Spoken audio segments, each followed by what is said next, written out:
18वीं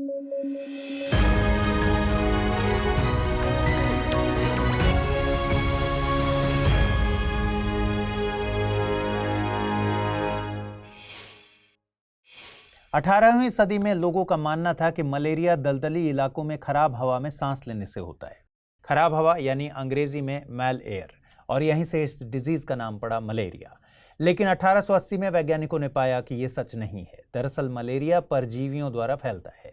5 अलग अलग परजीवी मनुष्यों में मलेरिया का कारण बन सकते हैं, लेकिन प्लाज्मोडियम फॉल्सिपेरम परजीवी सबसे घातक होता है। ये परजीवी संक्रमित मच्छर के काटने से ह्यूमन ब्लड में प्रवेश कर जाते हैं। ये मच्छर उष्णकटिबंधीय और उपोष्णकटिबंधीय जलवायु में पनपते हैं, इसलिए जो देश भूमध्य रेखा के आसपास हैं वहां मलेरिया का खतरा ज्यादा है। लेकिन क्या आपको पता है कि 2022 में मलेरिया से लगभग 6,08,000 लोगों की मौत हुई थी।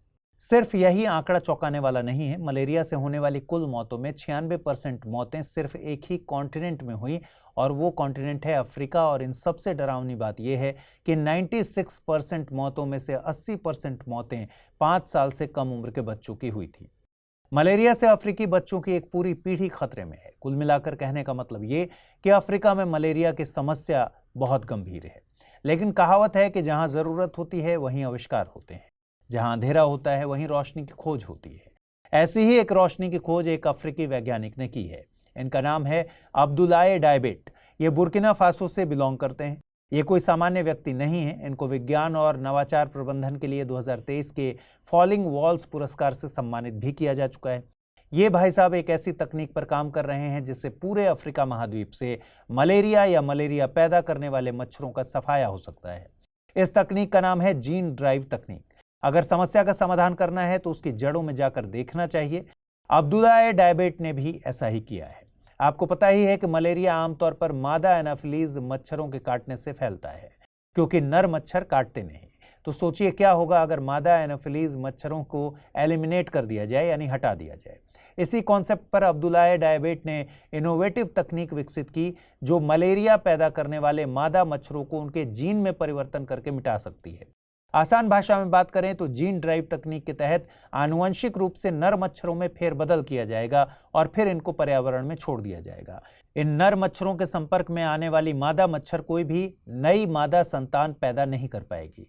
जब कोई मादा एनाफिलीज मच्छर पैदा ही नहीं होगा तो इससे मादा मच्छरों की संख्या कम हो जाएगी, जिससे पूरे महाद्वीप में मलेरिया के केसेस में कमी आएगी। ये तरीका अधिक टिकाऊ होने के साथ साथ बजट फ्रेंडली भी है। हालांकि इस तकनीक को रियल लाइफ में इंप्लीमेंट होने में अभी काफी वक्त लग सकता है, लेकिन अभी से इस तकनीक की आलोचना भी शुरू हो चुकी है। इस तकनीक को आशाजनक बताए जाने के बावजूद दुनिया भर के स्वास्थ्य विशेषज्ञों ने पारिस्थितिकी चिंताओं की बात की है। इनका कहना है कि प्रत्येक जीवित प्राणी, भले ही वह मनुष्यों के लिए खतरनाक या हानिकारक हो, वो खाद्य श्रृंखला का एक अहम हिस्सा होता है और अपने हैबिटेट में महत्वपूर्ण कार्य करता है। इसलिए किसी प्रजाति के विनाश या यहां तक कि मामूली हेरफेर से भी पूरे पारिस्थितिकी तंत्र पर गंभीर असर देखने को मिल सकते हैं। कमेंट करके बताइए कि मलेरिया से लड़ने वाली इस तकनीक पर आपके क्या विचार हैं। आखिर भारत बार बार दुनिया को बता ही देता है कि भारत किसी से कम नहीं। भारत के रक्षा क्षेत्र से अब एक बड़ी खबर है। दरअसल भारत ने हथियार प्रणाली आकाश की मारक क्षमता का जोरदार प्रदर्शन किया। यह सिस्टम सतह से हवा में मार करने वाला एक सिस्टम है। आपको बता दें कि हाल ही में अभ्यास अस्त्र शक्ति 2023 का आयोजन किया गया था। अभ्यास के दौरान एक एकल फायरिंग इकाई ने एक साथ 4 मानव रहित लक्ष्यों पर हमला किया और उन्हें नष्ट कर दिया। लेकिन ये उतनी खास बात नहीं है। ज्यादा खास बात यह है कि भारत एक ही फायरिंग यूनिट का उपयोग करके इतनी दूरी पर एक साथ 4 लक्ष्यों को नेस्तनाबूद करने वाला पहला देश बन गया है। रक्षा अधिकारियों ने बताया कि वायुसेना अभ्यास अस्त्र शक्ति 2023 के दौरान 4 लक्ष्य एक ही दिशा में आ रहे थे और एक साथ कई दिशाओं से हमला करने के लिए विभाजित हो गए थे। आकाश फायरिंग यूनिट को firing level radar, firing control centre और 2 आकाश वायुसेना लॉन्चरों के साथ 5 सशस्त्र मिसाइलों के साथ तैनात किया गया था। इस सिस्टम से कम समय में कुल 4 मिसाइलें लॉन्च की गई और सभी 4 लक्ष्यों को एक साथ सफलतापूर्वक निशाना बनाया गया। देखिए, ऐसी हथियार प्रणाली देश की सुरक्षा के लिए तो जरूरी है ही, लेकिन इसका एक अन्य पक्ष आर्थिक भी है। भारत भी अमेरिका, इजरायल, रूस और फ्रांस की तरह वैश्विक हथियार मार्केट का एक बड़ा प्लेयर बनना चाहता है। हथियारों के ऐसे उम्दा और अचूक प्रदर्शनों से भारत कई छोटे देशों को हथियार खरीदने के लिए आकर्षित करता है। आकाश हथियार प्रणाली भी उन कई स्वदेशी रक्षा प्रणालियों में से एक है जिसे अंतर्राष्ट्रीय ग्राहकों से ऑर्डर मिलते हैं। फिलहाल भारत का लक्ष्य दक्षिण पूर्व एशिया और मध्य पूर्व क्षेत्र को टारगेट करना है, जहां से इसके अधिक ऑर्डर मिल सकते हैं। तो चलिए अब बात करते हैं आकाश मिसाइल प्रणाली की। आकाश हथियार प्रणाली को स्वदेशी रूप से रक्षा अनुसंधान और विकास संगठन यानी DRDO द्वारा डिजाइन और विकसित किया गया है और अन्य उद्योगों के साथ साथ रक्षा सार्वजनिक क्षेत्र की इकाइयों द्वारा निर्मित किया गया है। फिलहाल इसका निर्माण भारत डायनेमिक्स द्वारा किया गया है। हमने पहले भी बताया है कि यह सिस्टम सतह से हवा में मार करने वाला एक सिस्टम है। आकाश मिसाइल प्रणाली लगभग 30 किलोमीटर दूर तक किसी भी लक्ष्य को भेज सकती है। इस मिसाइल के जरिए हवा से सतह पर मार करने वाली मिसाइलों, लड़ाकू विमानों, क्रूज मिसाइलों आदि हवाई लक्ष्यों को निष्क्रिय किया जा सकता है। इस मिसाइल की मारक क्षमता लगभग 90% है। आकाश की पहली मिसाइल दागने पर मार गिराने की संभावना 88%, दूसरी मिसाइल दागने पर 99% है। इसमें एक इलेक्ट्रॉनिक एरे रडार भी शामिल है जिसे राजेंद्र 3D के नाम से जाना जाता है। फिलहाल IAF यानी इंडियन एयरफोर्स द्वारा इस मिसाइल सिस्टम की तैनाती तेजपुर, जोरहाट, पुणे, ग्वालियर और जलपाईगुड़ी बेस में की गई है। भारत और चीन के बीच सीमा पर तनाव बढ़ने पर भारतीय सेना ने आकाश मिसाइल की वायु रक्षा प्रणाली को लद्दाख में LAC पर भी तैनात किया था। आज का दिन संसदीय इतिहास का एक अनोखा दिन साबित हुआ। आज का दिन किसी ऐतिहासिक बिल के पास होने के कारण नहीं, बल्कि आज का दिन सांसदों के निलंबन के लिए याद रखा जाएगा। दरअसल लोकसभा अध्यक्ष ओम बिरला ने अनियंत्रित व्यवहार के लिए 33 और सांसदों को निलंबित कर दिया। इसके बाद राज्यसभा में भी हंगामा हुआ। इस वजह से सभापति जगदीप धनखड़ ने 45 विपक्षी सांसदों को राज्यसभा से पूरे सत्र के लिए निलंबित कर दिया। इस तरह दोनों सदनों से आज कुल मिलाकर 78 सांसद सस्पेंड हो गए। यह संख्या अपने आप में एक रिकॉर्ड है। दरअसल सांसद विरोध प्रदर्शन के नाम पर सदन में तख्तियां दिखा रहे थे। वहीं कांग्रेस पार्टी के 3 सांसदों को लोकसभा अध्यक्ष के मंच पर चढ़ने और नारे लगाने के लिए निलंबित कर दिया गया है। लोकसभा में नामित किए जाने के बाद संसदीय कार्य मंत्री प्रहलाद जोशी ने निलंबन के संबंध में एक प्रस्ताव पेश किया और इसे ध्वनि मत से पारित कर दिया गया। इसके बाद सदन की कार्यवाही दिन भर के लिए स्थगित कर दी गई। आपको बता दें कि सदन में तख्तियां दिखाना लोकसभा नियमों का उल्लंघन है। अध्यक्ष ओम बिरला ने इन सांसदों को शीतकालीन सत्र के शेष भाग के लिए निलंबित किया है। इन सांसदों का मामला विशेषाधिकार समिति को भेज दिया गया है और उनके निलंबन की अवधि बाद में तय की जाएगी। निलंबित किए गए सांसदों में सदन में कांग्रेस पार्टी के नेता अधीर रंजन चौधरी भी शामिल हैं। इनके साथ ही द्रविड़ मुनेत्र कड़गम, तृणमूल कांग्रेस और जदयू जैसी पार्टियों के सांसद भी निलंबित हुए हैं।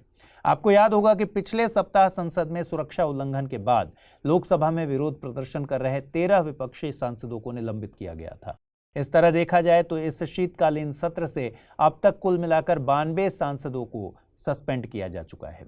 आपको बता दें कि 13 दिसंबर को संसद की सुरक्षा उल्लंघन की घटना हुई थी। इसके बाद से यह मुद्दा विपक्ष और सरकार के बीच पूर्ण टकराव में बदल गया। विपक्षी सांसदों ने सुरक्षा उल्लंघन पर केंद्रीय गृह मंत्री के बयान के लिए दबाव बनाते हुए अपना विरोध जारी रखा है। सांसदों ने गृह मंत्री का इस्तीफा भी मांगा और मांग की कि प्रधानमंत्री भी संसद में बयान जारी करें। हालांकि लोकसभा अध्यक्ष ने कहा कि कुछ राजनीतिक दल सांसदों के निलंबन को संसद की सुरक्षा में चूक की घटना के साथ जोड़ रहे हैं, लेकिन ये एकदम गलत है। सांसदों के निलंबन और 13 दिसंबर की घटना का एक दूसरे से कोई लेना देना नहीं। निलंबन की कार्रवाई सीधे तौर पर संसदीय परंपराओं का सही तरीके से पालन न किए जाने से जुड़ी है। लोकसभा अध्यक्ष ने कहा है कि नए संसदीय भवन में प्रवेश के दौरान ही ये प्रण लिया गया था कि सदन में तख्तियां और प्लेकार्ड लेकर कोई नहीं आएगा और कोई भी सदस्य वेल में जाकर हंगामा भी नहीं करेगा। यह सहमति इसलिए बनी थी क्योंकि सदन की कार्यवाही के दौरान बेवजह हंगामे और इस तरह के आचरण से जनता में नाराजगी बढ़ती है।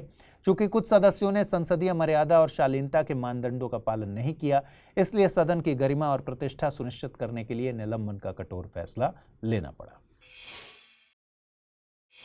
हाल ही में प्रधानमंत्री नरेंद्र मोदी ने वाराणसी के नमो घाट पर काशी तमिल संगमम का उद्घाटन किया। प्रधानमंत्री मोदी ने उद्घाटन के दौरान अपने भाषण में कहा कि तमिलनाडु से काशी आने का मतलब महादेव के एक घर से दूसरे घर तक आना है। काशी तमिल संगमम का मकसद उत्तर और दक्षिण भारत के ऐतिहासिक और सभ्यतागत संबंधों का जश्न मनाना है। इस पहल का व्यापक उद्देश्य उत्तर और दक्षिण के ज्ञान और सांस्कृतिक परंपराओं को करीब लाना, हमारी साझा विरासत की समझ पैदा करना और क्षेत्रों के बीच लोगों के बीच संबंधों को गहरा करना है। इस वर्ष तमिलनाडु और पुडुचेरी के लगभग 1400 व्यक्ति इस कार्यक्रम के लिए वाराणसी का दौरा करेंगे और कई सांस्कृतिक आदान प्रदान और प्रदर्शनियों में हिस्सा लेंगे, जिसमें तमिलनाडु और वाराणसी की कला, संगीत, हथकरघा, हस्तशिल्प, व्यंजन और अन्य विशिष्ट उत्पादों का प्रदर्शन किया जाएगा। आपको बता दें कि पिछले साल काशी तमिल संगमम पहली बार आयोजित किया गया था। काशी तमिल संगमम शिक्षा मंत्रालय द्वारा आयोजित किया जाता है। आइए समझते हैं काशी और तमिल के बीच प्राचीन संबंध आखिर क्या हैं। देखिए, काशी और तमिल क्षेत्र के बीच संबंध गहरा है और पुराना है, और इन दो जगहों के बीच संबंधों को समझना है तो इसके लिए एक पौराणिक कहानी समझनी पड़ेगी। एक किंवदंती है कि 15वीं शताब्दी में मदुरै के आसपास के क्षेत्र के शासक राजा पराक्रम पंड्या भगवान शिव को समर्पित एक भव्य मंदिर बनाना चाहते थे। उन्होंने अपने मंदिर के लिए लिंगम लाने के लिए काशी तक की यात्रा की। लौटते समय वह एक पेड़ के नीचे आराम करने के लिए रुक गए। जब उन्होंने अपनी यात्रा जारी रखने की कोशिश की तो लिंगम ले जाने वाली गाय ने अपनी जगह से हिलने से इनकार कर दिया। पराक्रम पंड्या ने इसे भगवान की इच्छा समझा और वहां लिंगम स्थापित किया। यही स्थान आज शिव काशी के नाम से जाना जाता है। जो श्रद्धालु काशी नहीं जा सकते थे, उनके लिए पांड्यों ने दक्षिण पश्चिमी तमिलनाडु में आज के तेनकासी में काशी विश्वनाथ मंदिर का निर्माण भी कराया। ऐसी कई किंवदंतियां और भी हैं जिसमें काशी और तमिल के बीच प्राचीन संबंध नजर आते हैं। ऐसे ही एक संत हुए संत कुमार गुरुपारा। इन्होंने वाराणसी में केदार घाट और विश्वेश्वर लिंगम के अभिषेक के लिए जगह पाने के लिए काशी रियासत के साथ बातचीत की। इन्होंने बाद में काशी कलाम्बगम की रचना की, जो काशी पर व्याकरण कविताओं का एक संग्रह है। शिक्षा मंत्रालय के तहत भारतीय भाषा समिति के अध्यक्ष चामो कृष्ण शास्त्री कहते हैं कि प्राचीन काल से काशी की यात्रा के बिना दक्षिणी भारत में उच्च शिक्षा पूरी नहीं मानी जाती थी। दक्षिण भारत में काशी का प्रभाव इस तथ्य से समझा जा सकता है कि काशीनाथ तमिलनाडु में एक लोकप्रिय नाम है। किस संस्था के द्वारा साल 2024 को इंटरनेशनल ईयर ऑफ कैमेलिड्स घोषित किया गया है? यूनेस्को, WHO, UN या फिर WTO? अगला प्रश्न है, आकाश हथियार प्रणाली से संबंधित तथ्यों पर नजर डालिए। आकाश हथियार प्रणाली स्वदेशी रूप से रक्षा अनुसंधान और विकास संगठन यानी DRDO द्वारा डिजाइन और विकसित किया गया है। इसका निर्माण भारत डायनेमिक्स द्वारा किया गया है। यह सतह से हवा में मार करने वाला एक सिस्टम है। सही कथन का चुनाव कीजिए। केवल एक कथन गलत है, केवल दो कथन गलत हैं, सभी तीनों कथन गलत हैं, या फिर एक भी कथन गलत नहीं है। आइए देखें, पिछले बुलेटिन में मैंने आपसे क्या प्रश्न पूछे थे, उनके सही जवाब क्या हैं। पहला सवाल था, हाल ही में शांति, निशस्त्रीकरण और विकास के लिए साल 2023 का इंदिरा गांधी पुरस्कार किसे देने की घोषणा की गई है? डेनियल बरेनबोइम और अली अबू अव्वाद, मोंगी जी बावेंडी, लुइस ई ब्रूस, नरगेस मोहम्मदी, वेणुगोपाल धर्मराज। सही जवाब है ऑप्शन ए, डेनियल बरेनबोइम और अली अबू अव्वाद।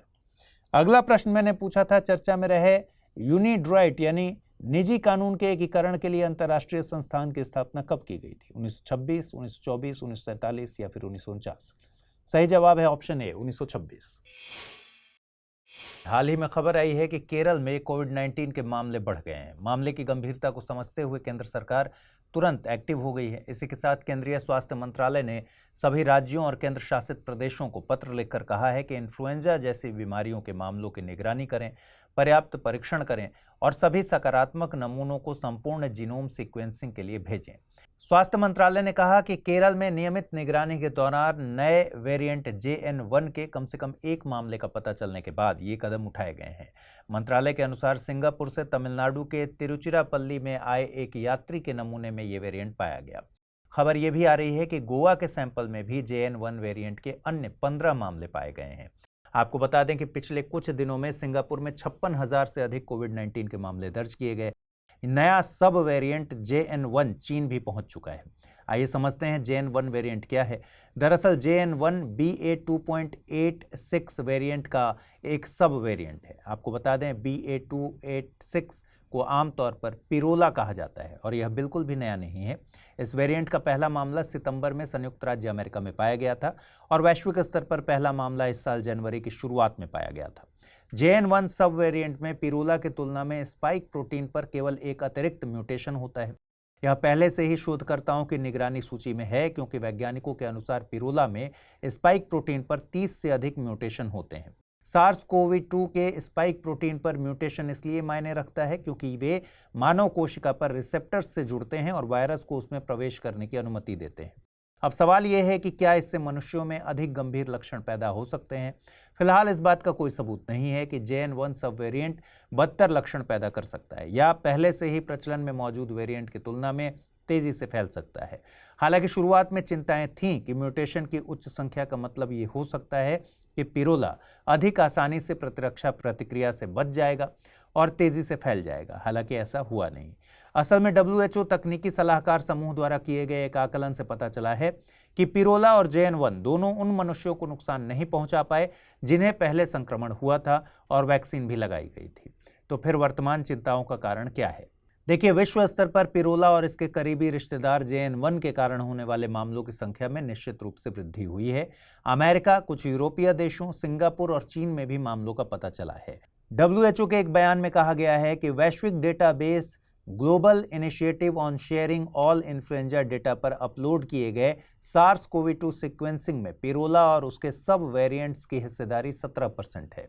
अमेरिका में प्रसारित होने वाले कोविड-19 वेरिएंट में JN1 की हिस्सेदारी 15 से 29% है। इन आंकड़ों का सार यह है कि ये सब वेरिएंट तेजी से फैल रहे हैं। तो अब सवाल यह है कि क्या आपको अतिरिक्त वैक्सीन शॉट्स की जरूरत है? अधिकांश भारतीय कम से कम 2 या शायद 3 बार भी कोविड-19 के संपर्क में आ चुके हैं और उन्हें वैक्सीन की कम से कम 2 डोज भी मिल चुकी है। लोगों में प्रतिरक्षा के अच्छे स्तर के साथ फिलहाल भारत में एक्स्ट्रा वैक्सीन की जरूरत नहीं है। विशेषज्ञों का कहना है कि आगे भी SARS-CoV-2 के नए वेरिएंट सामने आते रहेंगे और पहले की तरह ही वायरस के खिलाफ सुरक्षात्मक उपाय भी पहले जैसे ही रहेंगे। आज के ही दिन 96 साल पहले भारतीय स्वतंत्रता आंदोलन के महान क्रांतिकारियों को फांसी की सजा दी गई थी। 19 दिसंबर 1927 को अशफाक उल्लाह खान, रामप्रसाद बिस्मिल, ठाकुर रोशन सिंह को फांसी दी गई थी। आइए इस सेगमेंट में महान क्रांतिकारियों को याद करते हैं और इतिहास में दर्ज घटनाओं के बारे में बात करते हैं। 1920 में महात्मा गांधी ने असहयोग आंदोलन शुरू करने की घोषणा की थी। इस आंदोलन में भारतीयों से ऐसे किसी भी गतिविधि से अपना समर्थन या सहयोग वापस लेने के लिए कहा गया जो भारत में ब्रिटिश सरकार और अर्थव्यवस्था को फायदा पहुंचाती थी। गांधी जी ने इस आंदोलन को अहिंसक बनाने की कल्पना की थी। गांधी जी ने स्वशासन प्राप्त करने के लिए अपने सत्याग्रह के तरीकों का उपयोग किया था।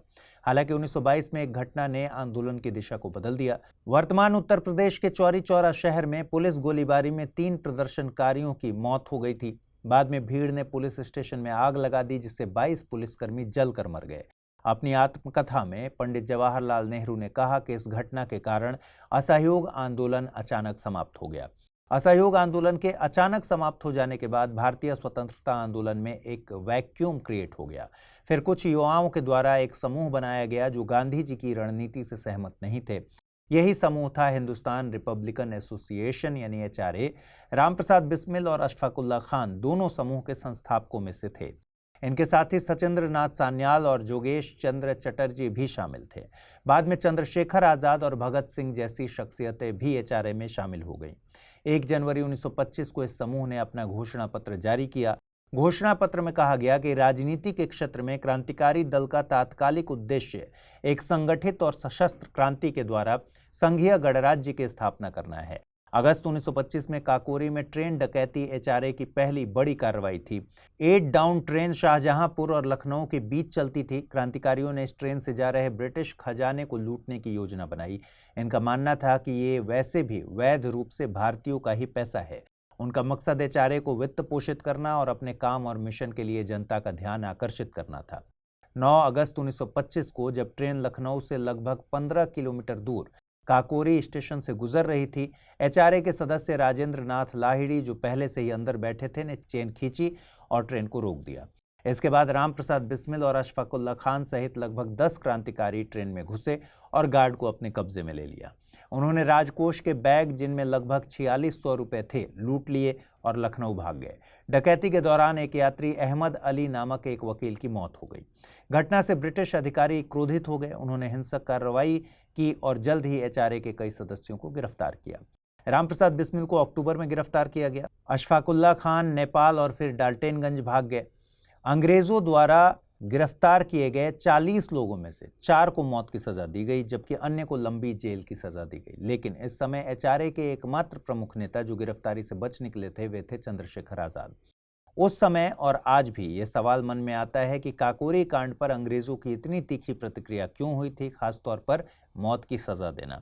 लूटा गया धन मामूली था, लेकिन ऐसी हिम्मत करना ब्रिटिश राज में अभूतपूर्व था और इस हरकत से ब्रिटिश साम्राज्य दहल गया था।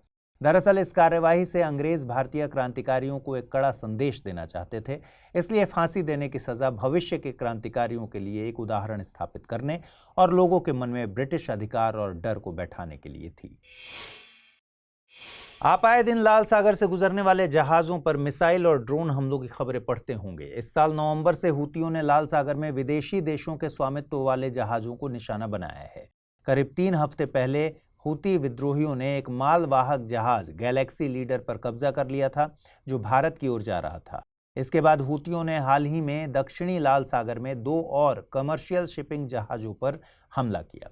अमेरिकी सेना के अनुसार नॉर्वे के स्वामित्व वाले तेल टैंकर स्वान अटलांटिक पर एक ड्रोन और एक जहाज रोधी बैलिस्टिक मिसाइल द्वारा हमला किया गया था। उसी समय एक अलग घटना में एक मालवाहक जहाज पर भी हमला हुआ। हालांकि दोनों जहाजों पर किसी के घायल होने की सूचना नहीं थी। इन हमलों की जिम्मेदारी हूती विद्रोहियों ने ही ली। इन हमलों की वजह से कई देश अब अपना मालवाहक जहाज इस रास्ते से भेजना अवॉइड कर रहे हैं। दरअसल हूती विद्रोहियों ने ऐलान किया था कि गाजा के समर्थन में वो दक्षिणी लाल सागर और अदन की खाड़ी में कमर्शियल शिप्स को मिसाइलों के जरिए निशाना बनाते रहेंगे। इस धमकी के बाद अमेरिका समेत कई देश चिंतित हुए थे, लेकिन हाल ही में हूती विद्रोहियों को सबक सिखाने के लिए अमेरिका ने एक ऑपरेशन की घोषणा की। इस ऑपरेशन का नाम है प्रॉस्पेरिटी गार्जियन। इसी के साथ अमेरिका ने लाल सागर से गुजरने वाले जहाजों पर हूती मिसाइल और ड्रोन हमलों को रोकने के लिए 10 देशों के गठबंधन की घोषणा की है। अमेरिका के नेतृत्व वाली मल्टीनेशनल सिक्योरिटी इनिशिएटिव में ब्रिटेन, फ्रांस, बहरीन और इटली प्रमुख देश हैं। अन्य देशों में कनाडा, नीदरलैंड, नॉर्वे, सेशल्स और स्पेन भी हैं। अमेरिका कहता है कि ये एक इंटरनेशनल चुनौती है जो सामूहिक कार्रवाई की मांग करती है। आपको बता दें कि लाल सागर में टैंकर्स, मालवाहक जहाजों और अन्य जहाजों पर हूती हमले बढ़ गए हैं। इन हमलों से वैश्विक व्यापार का 12% तक परिवहन करने वाला पारगमन मार्ग खतरे में पड़ गया है। वहीं हूती की बात करें तो ये यमन बेस्ड टेररिस्ट ग्रुप है, जिसको ईरान से समर्थन प्राप्त है। हूती यमन का अल्पसंख्यक शिया समुदाय है। यमन में सुन्नी की जनसंख्या लगभग 60% है और शिया की जनसंख्या लगभग 35%। हूती खुद को अंसार अल्लाह यानी अल्लाह के समर्थक कहते हैं। भारत का आर्कटिक अनुसंधान स्टेशन चर्चा में है। भारत के आर्कटिक अनुसंधान स्टेशन का नाम है हिमाद्री। यह आर्कटिक क्षेत्र में स्वालबार्ड के नॉर्वेजियन द्वीप समूह के न्यू एलिसुंड में स्थित है। हिमाद्री चर्चा में इसलिए आया है क्योंकि हाल ही में खबर आई है कि यह अनुसंधान स्टेशन अब पूरे वर्ष चालू रहेगा। इसी के साथ भारत ने अपना पहला शीतकालीन अभियान हिमाद्री के लिए रवाना किया, जिसमें 4 अलग अलग संस्थानों के 4 वैज्ञानिक शामिल थे।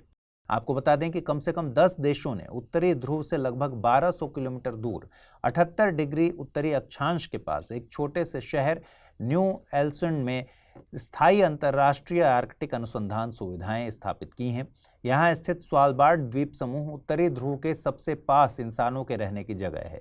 यहाँ समस्या ये है कि फरवरी में न्यू एलिसुंड में औसत तापमान 0 से 14 डिग्री सेल्सियस नीचे चला जाता है और जुलाई में अधिकतम तापमान 5 डिग्री सेल्सियस होता है। अत्यधिक ठंड के कारण वैज्ञानिक अवलोकन या नमूना लेना काफी हद तक गर्मी के महीनों तक ही सीमित रहता है। लेकिन भारत की इस पहल से भारत उन विशेष देशों में शामिल हो जाएगा जो सर्दियों के दौरान अपने आर्कटिक अनुसंधान स्टेशन का संचालन करते हैं। आपको बता दें कि ध्रुवीय क्षेत्र, आर्कटिक और अंटार्कटिका वैज्ञानिकों को वायुमंडलीय, समुद्री, जैविक, भूवैज्ञानिक, हिमनद विज्ञान और पृथ्वी विज्ञान अनुसंधान के लिए प्राकृतिक घटनाओं का अध्ययन करने के लिए एक प्राचीन वातावरण उपलब्ध कराते हैं। हाल के वर्षों में ग्लोबल वार्मिंग से रिलेटेड रिसर्च ने वैज्ञानिकों को आर्कटिक क्षेत्र की ओर आकर्षित किया है। आपको अतिरिक्त जानकारी के लिए यह भी पता होना चाहिए कि आर्कटिक सर्कल के ऊपर का क्षेत्र 8 देशों Canada, Denmark, Finland, Iceland, Norway, रूस, स्वीडन और अमेरिका का हिस्सा है। ये देश आर्कटिक परिषद बनाते हैं। आर्कटिक क्षेत्र में वैज्ञानिक अनुसंधान आर्कटिक देशों के व्यक्तिगत अधिकार क्षेत्र के अलावा 1920 की स्वालबार्ड संधि और समुद्र के कानून पर संयुक्त राष्ट्र कन्वेंशन जैसे अंतर्राष्ट्रीय कानूनों द्वारा रेगुलेट होता है। भारत ने 1920 में पेरिस में स्वालबार्ड संधि पर हस्ताक्षर किए थे। भारत के स्थायी अनुसंधान स्टेशन हिमाद्री ने जुलाई 2008 से काम करना शुरू किया था। वहीं दक्षिणी ध्रुव यानी अंटार्कटिका में अनुसंधान केंद्र दक्षिण गंगोत्री की स्थापना बहुत पहले 1983 में की गई थी और भारत के अन्य 2 स्टेशन मैत्री और भारती अभी भी उपयोग में हैं। आर्कटिक परिषद में कौन सा देश शामिल नहीं है? डेनमार्क, फिनलैंड, आइसलैंड या फिर आयरलैंड? अगला प्रश्न है, वर्ल्ड बैंक की माइग्रेशन और विकास रिपोर्ट के अनुसार कौन सा देश 2023 में रेमिटेंस का सबसे बड़ा प्राप्तकर्ता देश बना है? चीन, भारत, मैक्सिको या फिर अमेरिका? आइए देखें पिछले बुलेटिन में मैंने आपसे क्या सवाल पूछे थे, उनके सही जवाब क्या हैं। पहला प्रश्न है, किस संस्था के द्वारा साल 2024 को इंटरनेशनल ईयर ऑफ कैमलिड्स घोषित किया गया है? यूनेस्को, WHO, UN या फिर WTO? सही जवाब है ऑप्शन सी, UN। अगला प्रश्न था, आकाश हथियार प्रणाली से संबंधित तथ्यों पर नजर डालिए। आकाश हथियार प्रणाली स्वदेशी रूप से DRDO द्वारा डिजाइन और विकसित किया गया है। इसका निर्माण भारत डायनेमिक्स द्वारा किया गया है। यह सतह से हवा में मार करने वाला एक सिस्टम है। आपको सही कथन का चुनाव करना था। केवल एक कथन गलत है, केवल 2 कथन गलत हैं, सभी तीनों कथन गलत हैं या फिर एक भी कथन गलत नहीं है। सही जवाब है इसका ऑप्शन डी, एक भी कथन गलत नहीं है। कहते हैं कि जहां न पहुंचे रवि वहां पहुंचे कवि, लेकिन जहां कवि महज अपनी कोरी कल्पनाओं से पहुंचता है, वहीं वैज्ञानिक अपने विज्ञान और तकनीक के दम पर असलियत में पहुंच जाते हैं। ऐसे ही विज्ञान और तकनीक का एक उत्कृष्ट उदाहरण है आदित्य L1, फिर से सुर्खियों में है। यह भारत के अंतरिक्ष क्षेत्र की बड़ी खबर है। दरअसल भारत के विज्ञान और राज्य मंत्री ने बताया कि सूर्य का अध्ययन करने वाला भारत का पहला मिशन यानी आदित्य L1 जनवरी 2024 के पहले सप्ताह में अपने डेस्टिनेशन यानी लैंग्रेज पॉइंट 1 तक पहुंच जाएगा। देखिए, सूर्य हमारी पृथ्वी के समस्त जीव जंतुओं को अपनी ऊर्जा देता है। सूर्य प्रत्यक्ष या अप्रत्यक्ष तरीके से हम सबको प्रभावित करता है। दूसरी बात यह कि सूर्य अपने आप में एक नाभिकीय संलयन रिएक्टर है।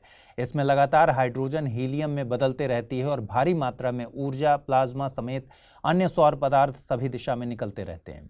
सूर्य से निकले इन सौर पदार्थों का पृथ्वी की सेहत पर सीधा असर होता है। इसलिए जरूरी हो जाता है कि सूर्य की गतिविधियों का वैज्ञानिक तरीके से अध्ययन किया जाए। लेकिन पृथ्वी की धरातल से सौर गतिविधियों का अध्ययन करने में कई समस्याएं हैं। इन कई समस्याओं में ग्रहण एक बड़ी समस्या है। इसलिए वैज्ञानिकों ने सौर गतिविधियों के अध्ययन के लिए एक नया तरीका सोचा। यह तरीका था अंतरिक्ष में लैंग्रेज पॉइंट से सौर गतिविधियों का अध्ययन करना। लैंग्रेज पॉइंट्स का नाम इतालवी फ्रांसीसी गणितज्ञ जोसेफी लुई लैंग्रेज के सम्मान में रखा गया है। लैंग्रेज पॉइंट अंतरिक्ष में एक जगह होती है जहां पृथ्वी से भेजा गया उपग्रह वहीं रुक जाता है या किसी भी प्रकार का मूवमेंट नहीं करता। अब सवाल है कि ऐसा क्यों होता है? ऐसा इसलिए होता है क्योंकि लैंग्रेज पॉइंट पर पृथ्वी और सूर्य के गुरुत्वाकर्षण बल एक दूसरे को काउंटर कर देते हैं। और आसान भाषा में कहें तो इस पॉइंट पर किसी भी उपग्रह पर न तो सूर्य का खिंचाव काम करता है न ही पृथ्वी का। जब किसी भी पिंड का खिंचाव का बल नहीं लगेगा तो उपग्रह एकदम शांति से अपनी पोजीशन पर खड़ा रहेगा। इसलिए इस पॉइंट का उपयोग अंतरिक्ष यान द्वारा अपनी यथास्थिति में बने रहने के लिए किया जाता है और इस कारण से यहाँ पर अंतरिक्ष यान की फ्यूल की खपत भी कम होती है। लेकिन लैंग्रेज पॉइंट सिर्फ एक नहीं है। ऐसे लैंग्रेज पॉइंट कुल मिलाकर 5 हैं, जिनमें से 3 अस्थिर हैं और 2 स्थिर हैं। अस्थिर लैंग्रेज पॉइंट L1, L2 और L3 हैं और स्थिर लैंग्रेज पॉइंट L4 और L5 को कहा जाता है। अब इन सभी लैंग्रेज पॉइंट में L1 लैंग्रेज पॉइंट इसलिए खास है क्योंकि यहाँ से सूर्य का एकदम परफेक्ट व्यू देखने को मिलता है और सूर्य का अध्ययन करने में कोई भी बाधा नहीं आती। कहने का मतलब है कि यहाँ से सूर्य को बिना किसी ग्रहण के लगातार ऑब्जर्व किया जा सकता है। इसरो ने आदित्य L1 को इसीलिए L1 लैंग्रेज पॉइंट पर रखा है। इसरो का कहना है कि आदित्य L1 मिशन के दौरान किए गए अवलोकन से वैज्ञानिकों को चुंबकीय सौर वातावरण की जांच करने और इसकी बेहतर समझ हासिल करने में मदद मिलेगी। इससे वैज्ञानिकों को इंपॉर्टेंट इंसाइट मिलेगी, जिससे पृथ्वी की जलवायु पर सौर विकिरण के प्रभाव को बेहतर ढंग से समझने में मदद मिलेगी।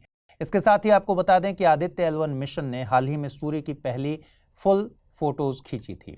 तस्वीरें आदित्य L1 पर लगे solar ultraviolet imaging telescope suit उपकरण की मदद से ली गई थी।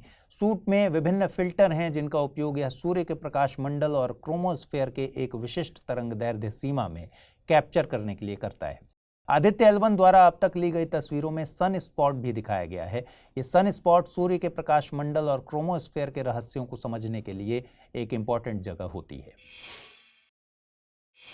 दलाई लामा ने पहले इंटरनेशनल संघ फोरम का शुभारंभ किया। ये forum bridging traditions embracing modernity a dialogue on the Buddha's teaching विषय पर 20 से 22 दिसंबर के बीच बिहार के बोधगया में आयोजित की जा रही है। इस फोरम को ऑफिस ऑफ दलाई लामा और इंटरनेशनल बुद्धिस्ट कॉन्फेडरेशन के द्वारा आयोजित किया जा रहा है। इस मौके पर 100 के करीब बुद्धिस्ट नेता और संत मौजूद रहे। फोरम का मकसद 21वीं सदी में बौद्ध धर्म की भूमिका के सभी आयामों पर चर्चा करना है। इससे पहले 2 से 12 दिसंबर के बीच बोधगया में इंटरनेशनल त्रिपिटक चैंटिंग प्रोग्राम आयोजित हुआ था। गौरतलब है कि दलाई लामा तिब्बती बौद्धों के धार्मिक गुरु हैं। उनके जन्म के केवल 2 सालों के बाद उन्हें 14वें दलाई लामा की पदवी दी गई थी। उनका नाम तेंजिन ग्यात्सो है। उन्हें साल 1989 के नोबेल शांति पुरस्कार से नवाजा गया था। दलाई लामा एक पदवी है जिसे तिब्बती बौद्धों द्वारा अवलोकितेश्वर की अभिव्यक्ति माना जाता है।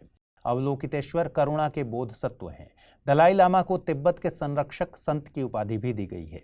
बोधिसत्व ऐसे सिद्ध प्राणी हैं जो पूर्ण ज्ञान प्राप्त करने की इच्छा से प्रेरित हैं। ये जीवित प्राणियों की मदद के लिए पुनर्जन्म लेते हैं। बोधिसत्व की संकल्पना महायान संप्रदाय से संबंधित है। आपको बता दें कि त्रिपिटक एक संस्कृत का शब्द है जिसका अर्थ होता है 3 टोकरी। यह बौद्ध परंपराओं द्वारा उनके विभिन्न ग्रंथों का वर्णन करने के लिए इस्तेमाल किया जाने वाला पारंपरिक शब्द है। एशिया के ज्योतिपुंज कहे जाने वाले महात्मा बुद्ध ने बौद्ध धर्म की स्थापना की थी। यह भारतीय उपमहाद्वीप में उत्पन्न होने वाले संसार के प्रमुख धर्मों में से एक है। भारत के नास्तिक दर्शन की विचारधाराओं में बौद्ध धर्म प्रमुख है। इस धर्म की उत्पत्ति जरूर भारत में हुई, लेकिन आज यह Sri Lanka, Myanmar, Laos, Cambodia, Thailand और चीन का प्रमुख धर्म है। महात्मा बुद्ध का जन्म शाक्य वंश के राजा शुद्धोधन तथा रानी महामाया के यहाँ हुआ था। उनका जन्म स्थान नेपाल के लुम्बिनी में माना जाता है। इनके बचपन का नाम सिद्धार्थ था। सांसारिक दुखों से द्रवित होकर उन्होंने 29 साल की आयु में गृह त्याग दिया था। सालों तक भटकते रहने के बाद उन्हें 35 साल की आयु में ज्ञान प्राप्त हुआ। तब से राजकुमार सिद्धार्थ बुद्ध कहलाए। ज्ञान प्राप्ति के बाद उन्होंने अपना पहला प्रवचन वाराणसी के सारनाथ नामक स्थान में दिया। गौतम बुद्ध ने कुशीनगर नामक स्थान पर शरीर त्यागा। बौद्ध धर्म में गृह त्याग की घटना महाभिनिष्क्रमण, पहले प्रवचन की घटना धर्म चक्र प्रवर्तन और शरीर त्याग की घटना महापरिनिर्वाण कहलाती है। इसके अलावा महायान, हीनयान, वज्रयान, सौत्रांतिक, सम्मितीय और थेरवाद बौद्ध धर्म के प्रमुख संप्रदाय हैं। डोनाल्ड ट्रंप और विवादों का बहुत पुराना और बहुत गहरा रिश्ता है। हाल ही में राष्ट्रपति पद के लिए चुनाव अभियान में जुटे अमेरिका के पूर्व राष्ट्रपति डोनाल्ड ट्रंप को एक बड़ा झटका लगा। दरअसल कोलोराडो सुप्रीम कोर्ट ने 4-3 के बहुमत से ट्रंप के खिलाफ एक फैसला दिया है।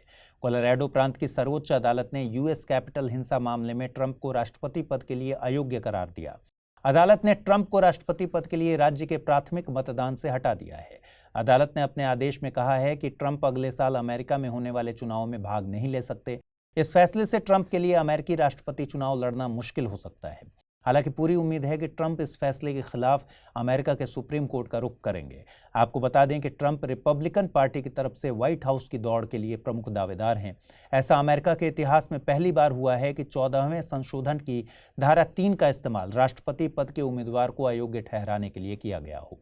अदालत के बहुमत का मानना है कि ट्रंप 14वें संशोधन की धारा 3 के तहत राष्ट्रपति पद संभालने के लिए अयोग्य हैं। मीडिया रिपोर्ट की माने तो जिस अदालत ने ट्रंप के खिलाफ फैसला दिया है उसके सभी न्यायाधीश डेमोक्रेटिक पार्टी के गवर्नरों द्वारा नियुक्त किए गए थे। आपको बता दें कोलोराडो प्रांत के सुप्रीम कोर्ट ने जिला अदालत के निर्णय को पलटते हुए ये आदेश दिया। निचली अदालत ने कहा था कि ट्रंप ने 6 जनवरी 2021 को कैपिटल यानी अमेरिकी संसद पर हुए हमले के लिए भीड़ को हिंसा के लिए उकसाया था, लेकिन ट्रंप को राष्ट्रपति चुनाव में भाग लेने से नहीं रोका जा सकता क्योंकि यह स्पष्ट नहीं है कि संविधान की धारा राष्ट्रपति पद को कवर करती है या फिर नहीं। साल 2021 में अमेरिकी राष्ट्रपति चुनाव में ट्रंप को हार का सामना करना पड़ा था। चुनाव नतीजों के बाद ट्रंप के समर्थकों ने 6 जनवरी 2021 को यूएस कैपिटल यानी अमेरिकी संसद पर धावा बोल दिया था। बड़ी संख्या में ट्रंप के समर्थक संसद भवन के ऊपर और अंदर घुस गए। इस दौरान ट्रंप के समर्थकों ने हिंसा की और तोड़फोड़ की, जिसमें 5 लोग मारे गए। बाद में ट्रंप पर समर्थकों को संसद की तरफ बढ़ने और हिंसा के लिए उकसाने के आरोप लगे। आपकी जानकारी के लिए ये भी बता दें कि अमेरिकी न्याय प्रणाली के अनुसार राज्यों के स्तर पर सबसे बड़ी अदालत को भी सुप्रीम कोर्ट कहा जाता है। भारतीय संदर्भ में इसे हाई कोर्ट समझा जा सकता है। ऐसे ही अमेरिका में एक सुप्रीम कोर्ट राष्ट्रीय स्तर पर भी है। शाहरुख खान की एक फिल्म आ रही है, नाम है डंकी। हम इस फिल्म पर बात नहीं करेंगे, हम बात करेंगे इस फिल्म की थीम की। दरअसल यह फिल्म अवैध प्रवासियों की एक यात्रा पर आधारित है। इस यात्रा को डंकी ट्रैवल कहा जाता है और जिस रूट में लोग यह यात्रा करते हैं उसको डंकी रूट कहा जाता है। आइए समझते हैं यह डंकी ट्रैवल और डंकी रूट आखिर है क्या। देखिए, डंकी ट्रैवल एक अवैध यात्रा है जिसमें बहुत से लोग अपने देश से बाहर निकलने के लिए दुनिया भर के देशों की सीमाओं को पार करते हैं। आप जानते ही हैं कि पश्चिमी देश, खास तौर पर अमेरिका में कई लोग बसना चाहते हैं। आर्थिक कारणों के अलावा भी इसके कई कारण हैं।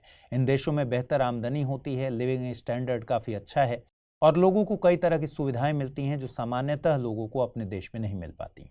अक्सर ऐसे लोग ट्रक या taxi driver, helper, toilet cleaner, plumber, electrician और अन्य छोटे मोटे काम करने वाले होते हैं। इन कामों के लिए छोटे देश में उतना भुगतान नहीं हो पाता जितना अमेरिका या अन्य पश्चिमी देशों में होता है। दुनिया की नज़र में भले ही इनके काम छोटे हैं, लेकिन इनके सपने काफ़ी बड़े होते हैं। अवैध तरीकों से अमेरिका जैसे देशों में बसना उतना आसान तो है नहीं, तो ऐसे लोग अपने सपने को पूरा करने के लिए एक और बेहतर भविष्य की तलाश में अवैध तरीकों से इन देशों में घुसपैठ करते हैं। इस घुसपैठ में एजेंट्स इनकी सहायता करते हैं और बदले में मोटा पैसा वसूलते हैं। आपको बता दें कि भारत में एजेंट्स के संबंध अमेरिका तक के तस्करों से होते हैं। इस प्रकार शुरू होती है डंकी यात्रा। डंकी रूट का पहला कदम लैटिन अमेरिकी देश तक पहुंचना होता है। लैटिन अमेरिकी देश इसलिए क्योंकि इक्वाडोर, बोलीविया, गुयाना जैसे देशों में भारतीय नागरिकों को आगमन पर वीजा मिलता है। इसके साथ ही ब्राजील और वेनेजुएला समेत कुछ अन्य देश भारतीयों को आसानी से पर्यटक वीजा दे देते हैं।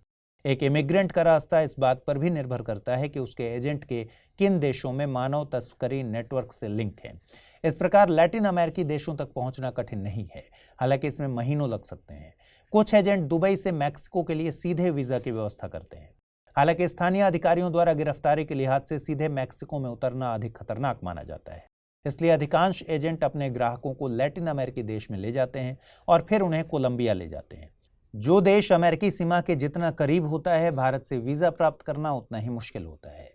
कोलंबिया से इमिग्रेंट पनामा में प्रवेश करते हैं। इसमें दोनों देशों के बीच खतरनाक जंगल डेरियन गैप को पार करना शामिल है। यहाँ कई जोखिम होते हैं, जैसे साफ पानी की कमी, जंगली जानवर और आपराधिक गिरोह। इस क्षेत्र में इमिग्रेंट को डकैती और यहाँ तक कि बलात्कार का भी सामना करना पड़ सकता है। सबसे खतरनाक बात यह है कि यहाँ होने वाले अपराध दर्ज नहीं होते। यदि सब कुछ ठीक रहा तो यात्रा में 8 से 10 दिन लग जाते हैं। यदि किसी इमिग्रेंट की मौत हो जाती है तो उसके शव को अंतिम संस्कार के लिए घर भेजने का कोई तरीका नहीं है। ग्वाटेमाला इस रूट पर एक बड़ा कोऑर्डिनेशन सेंटर है। मैक्सिको में घुसने और अमेरिकी सीमा की ओर यात्रा जारी रखने के लिए प्रवासियों को यहाँ नए तस्करों या एजेंट्स को सौंप दिया जाता है। अब शुरू होता है सरकारी एजेंसियों के साथ लुका छुपी का खेल।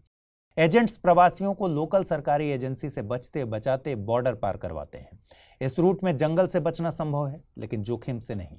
पनामा के जंगलों से बचने के लिए कोलंबिया से होकर एक और रास्ता है जो सैन एंड्रेस से शुरू होता है, लेकिन यह ज्यादा सुरक्षित नहीं है। सैन एंड्रेस से प्रवासी मध्य अमेरिका के देश निकारागुआ के लिए नाव लेते हैं। वहां से प्रवासियों को मैक्सिको की ओर बढ़ने के लिए दूसरी नाव पर स्थानांतरित किया जाता है। संयुक्त राज्य अमेरिका और मैक्सिको को अलग करने वाली 3140 किलोमीटर लंबी सीमा पर बाढ़ लगी हुई है, जिसे प्रवासियों को कूदकर पार करना पड़ता है। कई लोग खतरनाक रियो ग्रांडे नदी को पार करना चुनते हैं। हालांकि सीमा पार करते समय अमेरिकी अधिकारियों को ज्यादा चुनौती नहीं मिलती।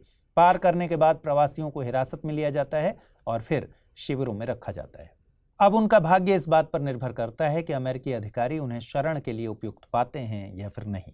आजकल अमेरिका के लिए एक और आसान डंकी रूट है। इसमें कई प्रवासी पहले यूरोप जाते हैं, फिर वहां से सीधे मैक्सिको। ये यात्रा खतरनाक तो है, साथ ही महंगी है। एक औसत डंकी ट्रैवल का खर्च 15 लाख रुपए से 40 लाख रुपए के बीच हो सकता है, लेकिन कई बार इसकी कीमत 70 लाख रुपए तक भी हो जाती है। अगर आप कभी पंजाबी सोशल मीडिया देखेंगे तो आपको वहां कई वीडियोस दिखेंगे जो पनामा के जंगलों के होते हैं। भारत और पाकिस्तान के पंजाबियों द्वारा रिकॉर्ड किए गए ये वीडियो एक सरल अपील करते हैं कि कभी भी यह रास्ता ना अपनाएं, इसके बजाय अपने देश में काम खोजें। हालांकि ऐसी अपीलें और रास्ते में प्रवासियों को प्रताड़ित किए जाने या मरने के और भी भयानक वीडियो का असर बहुत कम होता है, क्योंकि लोग अमेरिकन ड्रीम्स पाने के लिए सब कुछ जोखिम में डालना मंजूर करते हैं। हाल ही में अब्देल फतह अल सिसी किस देश के नए राष्ट्रपति बने हैं? मिस्र, ट्यूनीशिया, साइप्रस या फिर इथोपिया? अगला प्रश्न है, ज्ञान प्राप्ति के बाद गौतम बुद्ध ने अपना पहला प्रवचन कहां दिया? सारनाथ, कुशीनगर, कौशाम्बी या फिर बोधगया? आइए देखें पिछले बुलेटिन मैंने आपसे क्या प्रश्न पूछे थे, उनके सही जवाब क्या हैं। पहला सवाल था, आर्कटिक परिषद में कौन सा देश शामिल नहीं है? डेनमार्क, फिनलैंड, आइसलैंड या फिर आयरलैंड? सही जवाब है ऑप्शन डी, आयरलैंड। अगला प्रश्न मैंने पूछा था, वर्ल्ड बैंक की माइग्रेशन और विकास रिपोर्ट के अनुसार कौन सा देश 2023 में रेमिटेंस का सबसे बड़ा प्राप्तकर्ता देश बना है? चीन, भारत, मैक्सिको या फिर अमेरिका? सही जवाब है ऑप्शन बी, भारत। चलिए बात करते हैं राष्ट्रीय खेल पुरस्कार 2023 की। हाल ही में युवा कार्यक्रम और खेल मंत्रालय ने राष्ट्रीय खेल पुरस्कार 2023 की घोषणा की है। खेलों में उत्कृष्टता को पहचानने और पुरस्कृत करने के लिए हर साल राष्ट्रीय खेल पुरस्कार दिए जाते हैं। सबसे पहले ये समझ लीजिए कि राष्ट्रीय खेल पुरस्कार में 5 कैटेगरी में अवार्ड दिया जाता है। ये कैटेगरी हैं मेजर ध्यानचंद खेल रत्न पुरस्कार, खेलों में उत्कृष्ट प्रदर्शन के लिए अर्जुन पुरस्कार, खेलों में उत्कृष्ट प्रशिक्षकों के लिए द्रोणाचार्य पुरस्कार, लाइफ टाइम अचीवमेंट के लिए ध्यानचंद पुरस्कार और अंतिम कैटेगरी है मौलाना अबुल कलाम आज़ाद ट्रॉफी। खेल मंत्रालय के मुताबिक इस बार 2 खिलाड़ियों को खेल रत्न पुरस्कार, 26 खिलाड़ियों को अर्जुन अवार्ड और लाइफ टाइम अचीवमेंट के लिए ध्यानचंद पुरस्कार के लिए 3 खिलाड़ियों को चुना गया है। इसके अलावा मौलाना अबुल कलाम आज़ाद ट्रॉफी के लिए देश के 3 विश्वविद्यालयों को चुना गया है। देखिए, ये पुरस्कार एग्जाम पॉइंट ऑफ व्यू से बेहद इंपॉर्टेंट है। भारत के किसी न किसी एग्जाम में इस पुरस्कार से रिलेटेड कोई ना कोई सवाल तो ज़रूर बनेगा, इसलिए हम पूरी डिटेल में इन पर बात करेंगे। इस सेगमेंट में बहुत से नाम और कैटेगरी आएंगे, इसलिए बेहतर है कि आप अपनी कागज़ कलम को निकाल कर इस सेगमेंट को देखिए। सबसे पहले बात करते हैं मेजर ध्यानचंद खेल रत्न अवार्ड की। देश का सर्वोच्च खेल सम्मान मेजर ध्यानचंद खेल रत्न अवार्ड सात्विक साईराज रंगी रेड्डी और चिराग शेट्टी को दिया जाएगा। ये दोनों फेमस बैडमिंटन खिलाड़ी हैं। वहीं भारतीय तेज गेंदबाज मोहम्मद शमी सहित 26 खिलाड़ियों को अर्जुन अवार्ड दिया जाएगा। अर्जुन पुरस्कार पाने वाले खिलाड़ियों में इस साल क्रिकेट के एकमात्र खिलाड़ी मोहम्मद शमी हैं। शमी ने वनडे विश्व कप 2023 में भारत के शानदार प्रदर्शन में प्रमुख भूमिका निभाई थी। शमी विश्व कप में 7 मैचों में 24 विकेट के साथ सबसे अधिक विकेट लेने वाले गेंदबाज बने थे। वहीं अर्जुन पुरस्कार के अन्य विजेताओं में हॉकी खिलाड़ी कृष्ण बहादुर पाठक और सुशीला चानू, तीरंदाज ओजस प्रवीण देवताले और अदिति गोपीचंद स्वामी, मुक्केबाज मोहम्मद हुसामुद्दीन, शतरंज खिलाड़ी आर वैशाली, गोल्फर दीक्षा डागर, निशानेबाज ऐश्वर्या प्रताप सिंह तोमर शामिल हैं। इस लिस्ट में पहलवान अंतिम पंघाल और पैडलर अयहिका मुखर्जी सहित अन्य खिलाड़ियों के नाम भी शामिल हैं। आपको बता दें कि खेलों में उत्कृष्ट प्रशिक्षकों के लिए द्रोणाचार्य पुरस्कार 2 कैटेगरी में दिया जाता है, नियमित श्रेणी और आजीवन श्रेणी।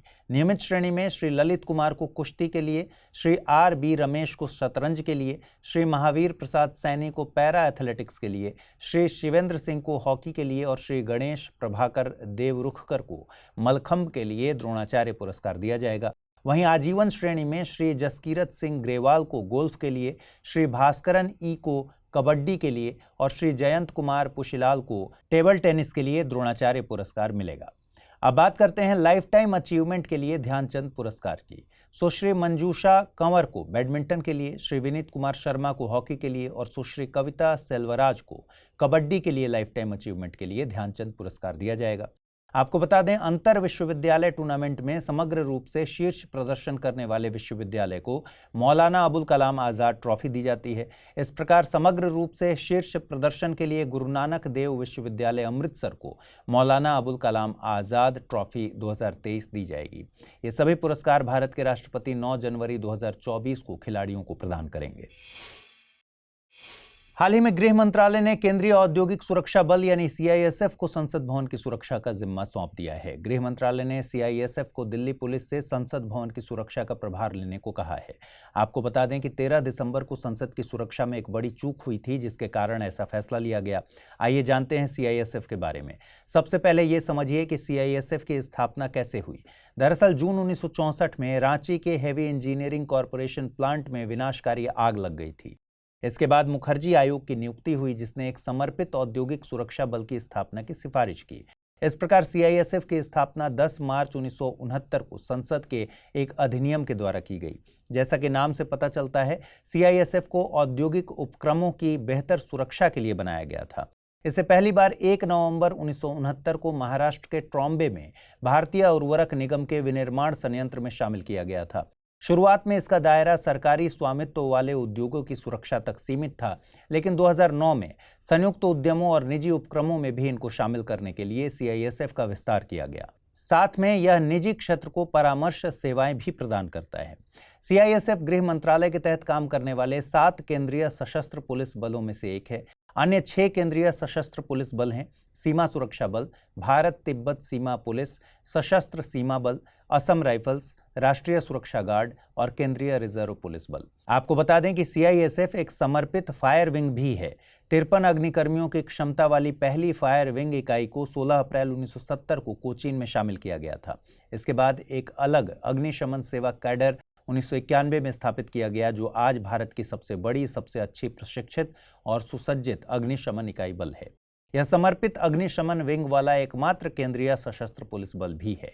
आपको जानकर हैरानी होगी कि सीआईएसएफ में लगभग 1.8 लाख सुरक्षाकर्मी शामिल हैं, जबकि इसकी स्थापना के समय इसमें केवल 3000 कर्मचारी ही थे। सीआईएसएफ का मुख्यालय दिल्ली में है। इसका नेतृत्व महानिदेशक स्तर का एक भारतीय पुलिस सेवा अधिकारी करता है। अन्य सभी केंद्रीय सशस्त्र पुलिस बलों की तुलना में सीआईएसएफ में महिलाओं का प्रतिशत सबसे ज्यादा है। महिला कांस्टेबल्स का पहला बैच 1987 में शामिल किया गया था और पहली महिला अधिकारी सहायक कमांडेंट के रूप में 1989 में शामिल हुई थी। कुछ महीने पहले सीआईएसएफ का नेतृत्व विशेष महानिदेशक नीना सिंह ने किया था, जो इस पद पर आसीन होने वाली पहली महिला भी हैं। फिलहाल पिछले कुछ वर्षों में सीआईएसएफ की ताकत और शक्ति में उल्लेखनीय रूप से विकास हुआ है और इसमें कारखानों और औद्योगिक परिसरों की सुरक्षा के अलावा और भी बहुत कुछ शामिल हो गया है। आज यह बल देश भर में 350 से अधिक स्थानों पर परमाणु ऊर्जा और अंतरिक्ष प्रतिष्ठानों, समुद्री बंदरगाहों, इस्पात संयंत्रों, कोयला क्षेत्रों, जल विद्युत और ताप विद्युत संयंत्रों, रक्षा उत्पादन इकाइयों, उर्वरक और रसायन उद्योग, आरबीआई की टकसाल, ताजमहल जैसे विरासत स्मारक, 60 से अधिक हवाई अड्डे, दिल्ली मेट्रो और अन्य महत्वपूर्ण सरकारी इमारतों जैसे विविध क्षेत्रों में तैनात हैं।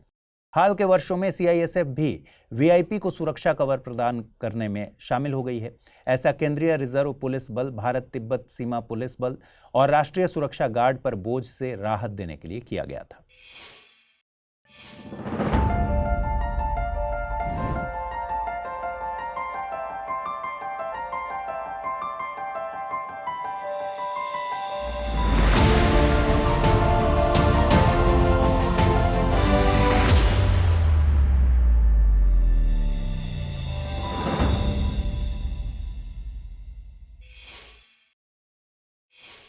2023 के लिए साहित्य अकादमी पुरस्कार की घोषणा कर दी गई है। चलिए एक एक करके पुरस्कारों के विजेताओं की बात कर लेते हैं। हिंदी भाषा के लिए संजीव को साहित्य अकादमी पुरस्कार से सम्मानित किया जाएगा।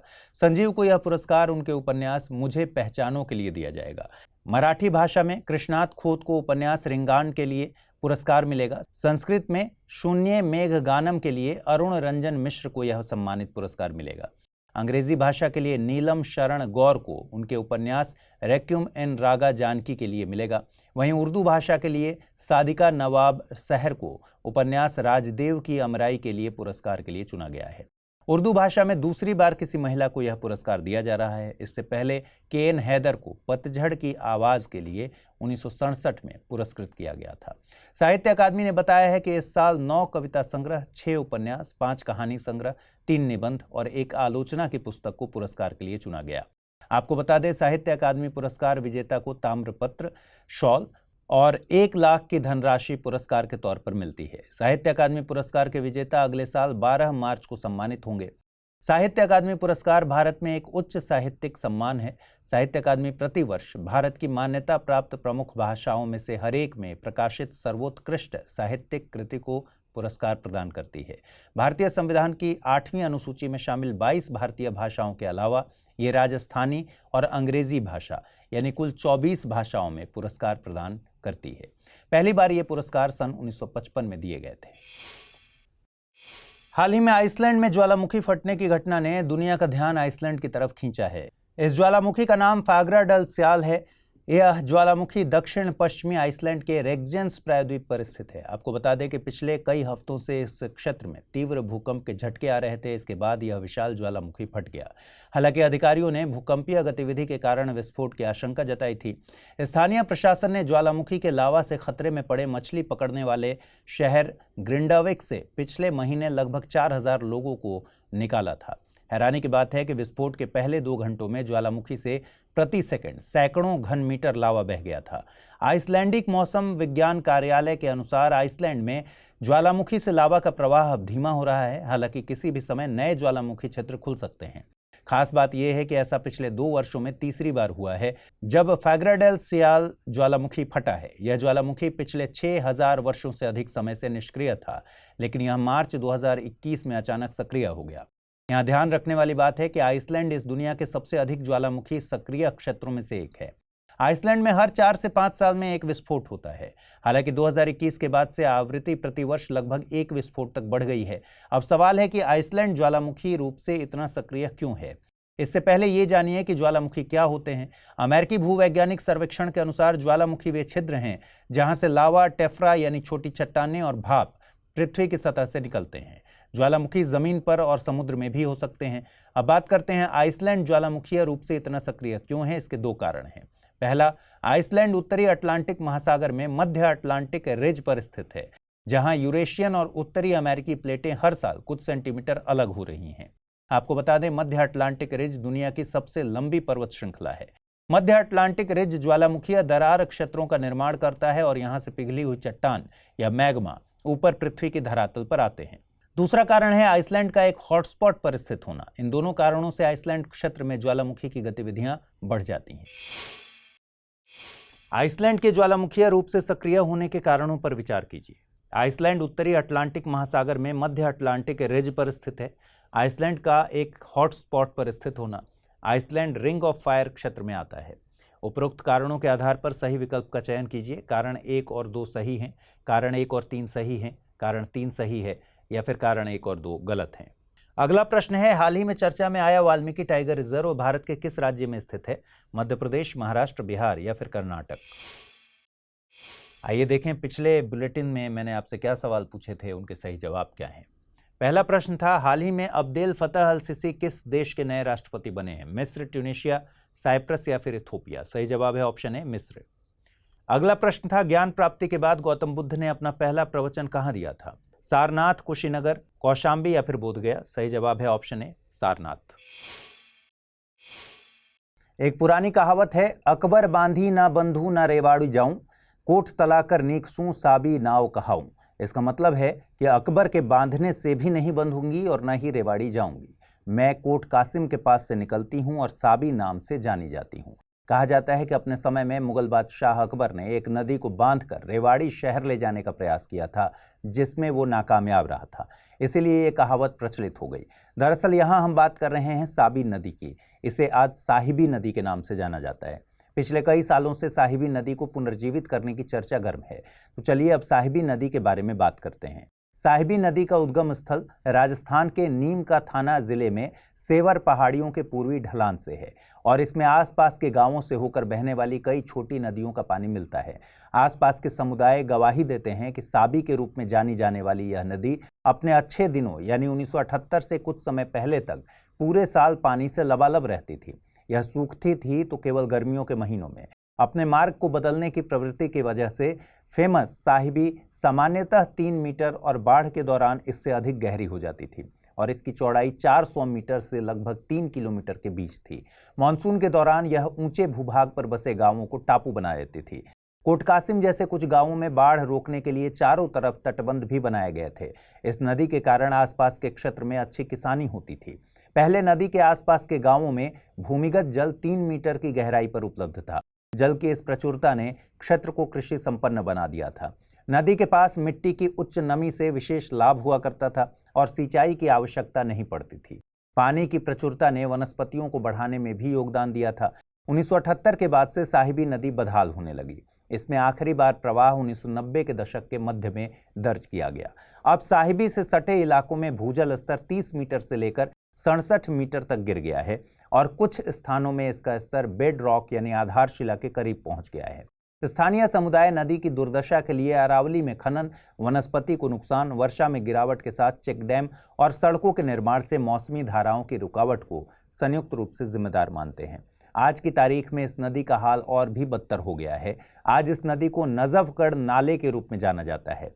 यह नदी राजस्थान से हरियाणा होते हुए दिल्ली तक बहती है। हालांकि दिल्ली में साहिबी के रास्ते का पता लगाया जा सकता है, लेकिन इसका पानी अब शहर तक नहीं पहुंचता। नदी को पुनर्जीवित करने की योजना की बात करें तो योजना यह है कि पहले दिल्ली में 12 किलोमीटर तक नदी को पुनर्जीवित किया जाएगा और फिर राष्ट्रीय राजधानी की सीमा के भीतर नदी के पूरे 57 किलोमीटर के हिस्से को पुनर्जीवित कर जलमार्ग के रूप में विकसित किया जाएगा। GIS सॉफ्टवेयर का उपयोग करके ये पता लगा है कि नदी लगभग 317 किलोमीटर लंबी है। दिल्ली के सिंचाई और बाढ़ नियंत्रण विभाग के एक अधिकारी का कहना है कि सफाई, गाद निकालने और तटबंधों की बहाली की योजना बनाई गई है। सिंचाई विभाग पुरानी गाद निकालने और तटबंधों की बहाली को देखेगा। वहीं दिल्ली जल बोर्ड को 126 नालों को नदी में गिरने से रोकने और पानी के उपचार का काम सौंपा गया है।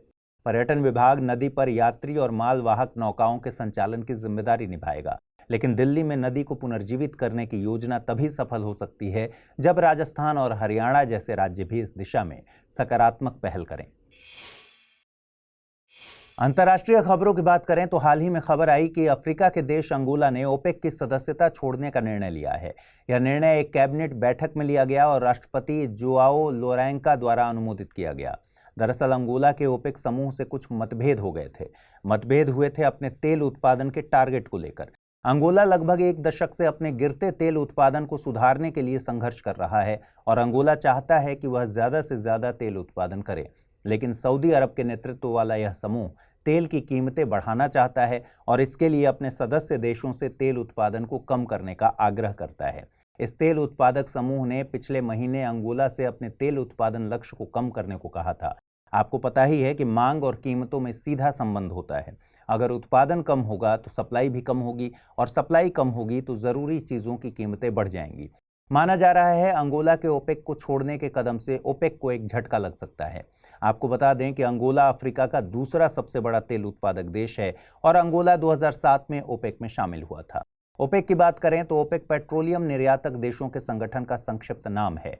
यह एक स्थायी अंतर सरकारी संगठन है जिसे सितंबर 1960 में बगदाद सम्मेलन में ईरान, इराक, कुवैत, सऊदी अरब और वेनेजुएला द्वारा बनाया गया था। ईरान, इराक, कुवैत, सऊदी अरब और वेनेजुएला के सरकारी प्रतिनिधियों ने बगदाद में अपने देशों द्वारा उत्पादित कच्चे तेल की कीमत बढ़ाने के तरीकों को लेकर इसकी स्थापना की थी। हालांकि तब अमेरिका ने इसका कड़ा विरोध किया था। शुरुआत में अरब देशों ने बेरूत या बगदाद को ओपेक का मुख्यालय बनाने की बात की थी, लेकिन वेनेजुएला ने इस पर कड़ी आपत्ति जताई। फिर तटस्थ आधार पर स्विट्जरलैंड में जिनेवा को ओपेक का मुख्यालय चुना गया। बाद में स्विट्जरलैंड द्वारा राजनयिक आश्वासन नहीं देने के कारण 1 सितंबर 1965 को ओपेक का मुख्यालय वियना, ऑस्ट्रिया में स्थानांतरित कर दिया गया। इस समूह में अरब और गैर अरब तेल उत्पादक देश शामिल हैं। संस्थापक सदस्यों के अलावा इस समूह के अन्य सदस्य हैं Libya, the United Arab Emirates, Algeria, Nigeria, Gabon, Equatorial Guinea और कॉन्गो। अंगोला के द्वारा इस समूह को छोड़ने के बाद वर्तमान में ओपेक में 12 सदस्य हो गए हैं। अब दुनिया में ऐसे और भी देश हैं जो कच्चे तेल का निर्यात करते हैं लेकिन वो ओपेक के सदस्य नहीं हैं।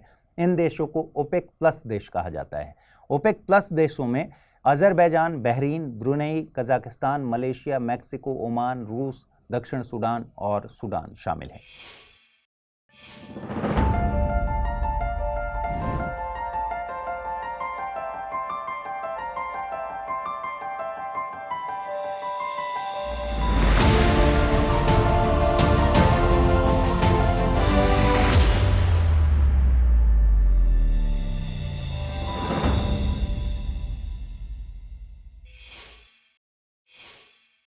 क्या आप जानते हैं कि फ्रोजन फूड को स्टोर करने के लिए कितना टेम्परेचर खाने की क्वालिटी के साथ साथ पर्यावरण और जलवायु परिवर्तन के नज़रिए से सही है?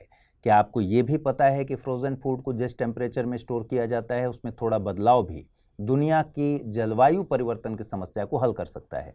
दरअसल फ्रोजन फूड को स्टोर करने वाले टेम्परेचर पर एक रिपोर्ट प्रकाशित हुई। रिपोर्ट का कहना है कि खाद्य पदार्थों को स्टोर करने के लिए रेफ्रिजरेशन के दशकों पुराने स्टैंडर्ड में महज 3 डिग्री सेल्सियस का इजाफा पर्यावरण और जलवायु के लिहाज से बेहद फायदेमंद साबित हो सकता है। गौरतलब है कि वैश्विक स्तर पर फ्रोजन फूड को स्टोर करने के लिए -18 डिग्री सेल्सियस का मानक तय किया गया था। हालांकि फ्रोजन फूड को स्टोर करने के लिए टेम्परेचर का यह स्टैंडर्ड 1930 के दशक में तय किया गया था। इस स्टैंडर्ड को बदलने के लिए वैज्ञानिक और उद्योग जगत लंबे समय से मांग करते रहे हैं। 3 डिग्री ऑफ चेंज नामक इस रिपोर्ट के मुताबिक स्टैंडर्ड में 3 डिग्री सेल्सियस का इजाफा यानी बढ़ोतरी खाद्य उद्योग के कार्बन उत्सर्जन को सीमित करने में मददगार साबित हो सकता है। रिपोर्ट के निष्कर्ष बताते हैं कि तापमान को -18 डिग्री सेल्सियस से -15 डिग्री सेल्सियस करने से हर साल इसकी वजह से हो रहे कार्बन उत्सर्जन में भारी कमी हो सकती है। अनुमान है कि यह कमी करीब 38 लाख कारों को सड़क से हटाने के बराबर है।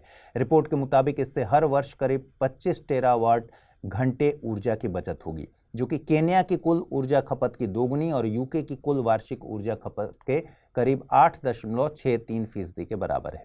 यह स्पष्ट तौर पर बताता है कि इससे न केवल पर्यावरण को फायदा पहुंचेगा बल्कि इसका आर्थिक रूप से भी सकारात्मक प्रभाव पड़ेगा।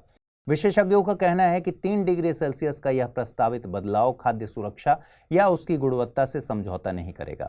उनके मुताबिक इससे फ्रोजन फूड के भंडारण और परिवहन के तरीके में बदलाव के अवसर पैदा होंगे। रिपोर्ट के मुताबिक इंसानों की खपत के लिए हर साल जितना भी भोजन उत्पादित किया जाता है उसका करीब 12% केवल टेम्परेचर को ठीक तरह से नियंत्रित न करने की वजह से खराब हो जाता है। यह भोजन हर साल 100 करोड़ लोगों का पेट भरने के लिए पर्याप्त है। जिस तरह से वैश्विक आबादी बढ़ रही है उसे देखते हुए खाद्य पदार्थों की मांग भी लगातार बढ़ रही है। ऊपर से जलवायु में आता बदलाव खाद्य उत्पादन पर असर डाल रहा है। ऐसे में इस नुकसान को दूर करके न केवल किसानों को फायदा पहुंचाया जा सकता है, इसके साथ ही इससे खाद्य सुरक्षा के मुद्दे में भी मदद ली जा सकती है। रिपोर्ट के मुताबिक हर दिन करीब 25,000 लोग खाने की कमी से जान गंवा रहे हैं, जबकि बड़ी मात्रा में खाद्य पदार्थ ऐसे ही बर्बाद हो जाते हैं। इतना ही नहीं, रिपोर्ट में इस बात का भी जिक्र है कि 2050 तक कृषि उत्पादकता 30% तक कम हो जाएगी। हालांकि इसके बावजूद विडंबना ये है कि हर साल करीब 13% खाद्य उत्पादन रिटेल दुकानों तक पहुंचने से पहले ही खराब हो जाता है, जबकि एक अन्य अनुमान के मुताबिक करीब 17% खाद्य उत्पादन घरों, फूड सप्लाई और रिटेल में बिक्री के दौरान खराब हो जाता है। खाद्य उत्पादन की यह बर्बादी पर्यावरण पर भी भारी दबाव डाल रही है। अनुमान है कि जितने खाद्य उत्पादन का नुकसान या बर्बादी हो रही है वो खाद्य प्रणाली के कुल ऊर्जा उपयोग का करीब 38% खर्च कर रहा है। यह बड़े पैमाने पर होते उत्सर्जन के साथ साथ सालाना 250 घन किलोमीटर ताजे पानी का भी उपयोग कर रहा है। इतना ही नहीं, इसके उत्पादन के लिए 140 करोड़ हेक्टेयर कृषि भूमि की भी जरूरत पड़ती है, जो वैश्विक स्तर पर कुल कृषि भूमि का करीब 30% है। इंटरनेशनल इंस्टीट्यूट ऑफ रेफ्रिजरेशन के मुताबिक रेफ्रिजरेशन से हर साल करीब 180 करोड़ टन खाद्य पदार्थों को फायदा होगा, लेकिन यह रेफ्रिजरेशन पर्यावरण और आर्थिक रूप से महंगा है। ऐसे में इसके नए मानक ऊर्जा उपयोग के साथ साथ बढ़ते उत्सर्जन को कम करने में भी मददगार साबित हो सकते हैं, क्योंकि ऐसे बहुत से खाद्य उत्पाद हैं जिन्हें इतना ज़्यादा ठंडा रखने की ज़रूरत नहीं है। उनके मुताबिक कोल्ड चेन सुरक्षित और पौष्टिक भोजन तक पहुंच सुनिश्चित करने में महत्वपूर्ण भूमिका निभाती है और यह पहल खाद्य प्रणाली को बेहतर बनाने के साथ साथ वैश्विक खाद्य सुरक्षा में भी योगदान दे सकता है। साथ ही यह खाद्य श्रृंखला को पर्यावरण अनुकूल बनाने में भी मददगार होगा। गौरतलब है कि इस साल जलवायु परिवर्तन पर हुए अंतर्राष्ट्रीय सम्मेलन यानी COP28 में भी खाद्य प्रणालियों पर विशेष ध्यान दिया गया था। इस बार जलवायु परिवर्तन पर हुई इस चर्चा में कृषि और खाद्य प्रणालियों को भी एजेंडे में जगह दी गई है। साथ ही पेरिस समझौते के लक्ष्यों को हासिल करने में खाद्य प्रणालियों की महत्वपूर्ण भूमिका है, इस बात को भी स्वीकार किया गया है। सामान्यतः हम नासा को एक अंतरिक्ष एजेंसी की तरह देखते हैं जो नए नए मिशन पर काम करती है और दूर की आकाश गंगाओं की तस्वीरें लेती है, लेकिन नासा का एक और पक्ष भी है और ये है नए इंजनों और अंतरिक्ष वाहनों का लगातार परीक्षण और विकास। अब नासा ने अंतरिक्ष तकनीक में एक बड़ी छलांग लगाई है। दरअसल हाल ही में नासा ने 3D प्रिंटेड इंजन का सफलतापूर्वक परीक्षण किया। प्रोपल्शन के इस नए सिस्टम को rotating detonation rocket engine RDRE कहा जा रहा है। नासा ने बताया कि RDRE का परीक्षण अल्बामा के हंट्सविले में एजेंसी के मार्शल स्पेस फ्लाइट सेंटर में किया गया। नासा ने कहा इंजन ने 251 सेकंड का हॉट फायर टेस्ट सफलतापूर्वक पूरा किया। इसी के साथ इंजन ने 5800 पाउंड से अधिक का थ्रस्ट उत्पन्न किया। नासा के अनुसार इंजन का 251 सेकंड का इस तरह का रॉकेट बर्न किसी लैंडर के टच डाउन या यहां तक कि गहरे अंतरिक्ष बर्न के लिए आवश्यक होता है। यह दर्शाता है कि नासा हल्के प्रणोदन प्रणाली बनाने के करीब है, जो अधिक द्रव्यमान और पेलोड को गहरे अंतरिक्ष में भेजने में सक्षम होगा। ऐसी तकनीक चंद्रमा से मंगल ग्रह तक जाने के लिए बनाए जा रहे रॉकेट के लिए एक बड़ी छलांग मानी जा रही है। लेकिन आपको यह जानकर ज्यादा गर्व होगा कि नासा के भी पहले भारत के पहले स्पेस स्टार्टअप अग्निकुल कॉस्मॉस ने दुनिया के पहले single piece 3D printed rocket engine का सफल परीक्षण किया था। यह परीक्षण तिरुवनंतपुरम के विक्रम साराभाई स्पेस सेंटर के Thumba equatorial rocket launching station की वर्टिकल टेस्ट फैसिलिटी में हुआ था। अग्निकुल कॉस्मॉस स्टार्टअप का यह रॉकेट इंजन पूरी तरह से भारत में ही बनकर तैयार हुआ था। यह 3D प्रिंटिंग तकनीक में भारत के लिए एक बड़ी उपलब्धि मानी जाती है। इंजन परीक्षण की सफलता से स्टार्टअप के लॉन्च व्हीकल अग्निबाण के विकास को भी बढ़ावा मिला है। यह लॉन्च व्हीकल 100 से 300 केजी तक के पेलोड को धरती से तकरीबन 700 किलोमीटर ऊपर ऑर्बिट तक ले जाने में सक्षम है। निम्नलिखित में से किन देशों की सीमाएं कैस्पियन सागर से लगती हैं? रूस, अजरबैजान, ईरान, तुर्कमेनिस्तान और कजाकिस्तान। रूस, अजरबैजान, ईरान, तुर्कमेनिस्तान और उज्बेकिस्तान। रूस, अजरबैजान, ईरान, उज्बेकिस्तान और कजाकिस्तान, या फिर रूस, अजरबैजान, इराक, उज्बेकिस्तान और कजाकिस्तान। अगला प्रश्न है, ओपेक से संबंधित निम्नलिखित कथनों पर विचार कीजिए। ओपेक की स्थापना सितंबर 1960 में की गई थी। ओपेक के संस्थापक देश ईरान, इराक, कुवैत, सऊदी अरब और वेनेजुएला हैं। ओपेक का मुख्यालय स्विट्जरलैंड में है। उपरोक्त कथनों के आधार पर सही विकल्प को चुनना है। कथन 1 गलत है, कथन 1 और 3 गलत हैं, कथन 3 गलत है, या फिर सभी कथन सही हैं। चलिए अब देखें, पिछले बुलेटिन में मैंने आपसे क्या सवाल पूछे थे, उनके सही जवाब क्या हैं। पहला सवाल था, आइसलैंड के ज्वालामुखीय रूप से सक्रिय होने के कारणों पर विचार कीजिए। आइसलैंड उत्तरी अटलांटिक महासागर में मध्य अटलांटिक रिज पर स्थित है। आइसलैंड का एक हॉटस्पॉट पर स्थित होना आइसलैंड रिंग ऑफ फायर क्षेत्र में आता है। सही विकल्प का चुनाव करना था। कारण 1 और 2 सही हैं, कारण 1 और 3 सही हैं, कारण 3 सही है, या फिर कारण 1 और 2 गलत हैं। सही जवाब है ऑप्शन ए, कारण 1 और 2 सही हैं। अगला प्रश्न था, हाल ही में चर्चा में आया वाल्मीकि टाइगर रिजर्व भारत के किस राज्य में स्थित है? मध्य प्रदेश, महाराष्ट्र, बिहार या फिर कर्नाटक? सही जवाब है ऑप्शन सी, बिहार।